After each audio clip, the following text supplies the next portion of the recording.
किसी ने बहुत खूबसूरत सी बात कही है कि इस दुनिया में अगर आपका रिश्ता ऊपर वाले से अगर मजबूत है तो नीचे वाले आपका कुछ भी नहीं बिगाड़ सकते।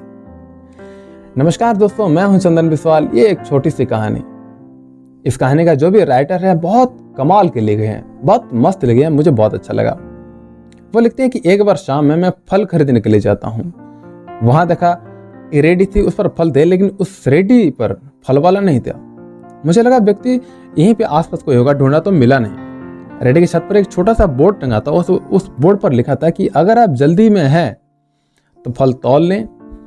आपके जो पैसे बनते हैं रेड कार्ड पास में रखा हुआ है, वो पैसे इस गत्ते के नीचे रख दिए और चले जाएं, क्योंकि मुझे बीच बीच में घर जाना पड़ता है। मेरी माँ बूढ़ी हो गई है, घर में कोई और देखभाल के लिए नहीं है, तो उन्हें खाना खिलाने के लिए, दवा देने के लिए बहुत कुछ काम करना पड़ता है, इसलिए मैं बार बार जाता हूँ। एक लाइन नीचे और लिखा हुआ होता है कि अगर आपके पास पैसे नहीं है तो आप मुफ्त में ले जाइए, आपको इजाज़त है। ये पढ़ने के बाद में मुझे लगा कि ये कौन हो सकता है जिसने आज के ज़माने में इतना विश्वास लोगों पर करता है। फिर भी मैंने आस पास देखा तो कोई था नहीं, और प्राइस लिस्ट में देखा कि जिसका जितना प्राइस था देख लिया, और 2 किलो एप्पल ले लिए, 3 किलो केले ले लिए, और जितना पैसा बना गत्ते के नीचे देख लिए।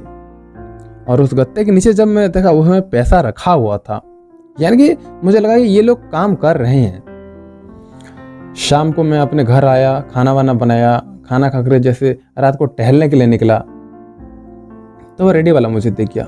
एक व्यक्ति जो धक्का दे के लेके जा रहा था उस रेडी को, कमजोर सा था, फटे पुराने कपड़े पहना था। तो मैंने आवाज़ दी तो उसने कहा, बाबू साहब अब फल नहीं है, आप कल ले जाना। तो मैंने कहा फल तो ले लिए, पैसे भी रख दिए, आपसे कुछ बात करना है।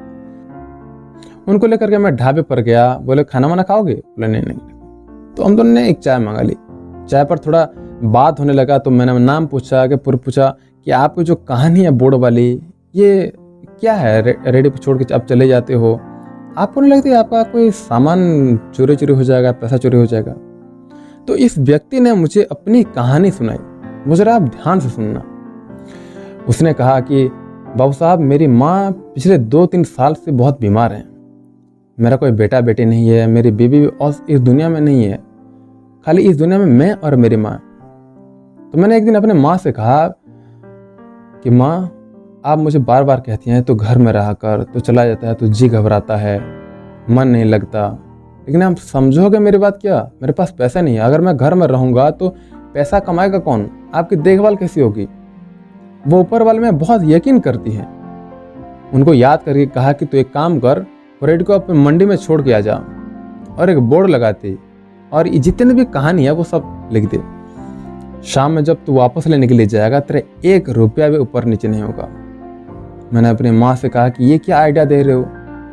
आप सोच भी रहे हो ना क्या बोल रहे हो? आज की दुनिया में इतने चोर चक्के, ऐसा माहौल है, ऐसे में कौन मेरी बात पर यकीन करेगा?